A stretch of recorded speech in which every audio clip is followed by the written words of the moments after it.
Have you ever tried to run your Apache Kafka cluster in a local Kubernetes environment, such as a Minikube, Kind, or Docker Desktop, and use it from your local IDE to develop Kafka applications?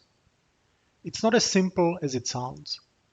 The local Kubernetes environments have typically no or only limited support for load balancers, so you can't use them to expose the Kafka cluster outside of Kubernetes.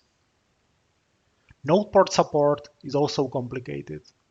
While node ports might work, it's also quite common that your Kubernetes cluster is running inside a Docker container, inside a Linux VM, on top of your Windows or macOS machine. And that means that there is a complex networking involved, which makes using node ports quite hard.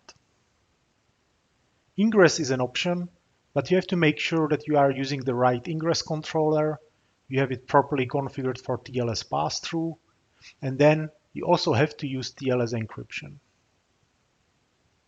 Keksposé is a simple utility that tries to make it easier by using the Kubernetes port forwarding feature.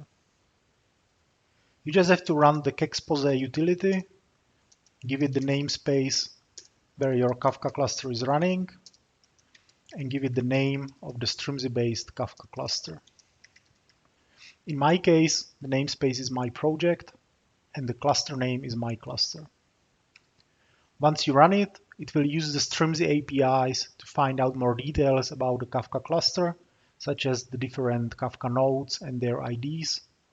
And it will start a proxy inside the Kubernetes cluster that it will use to manage the metadata and rename the advertised hosts and ports.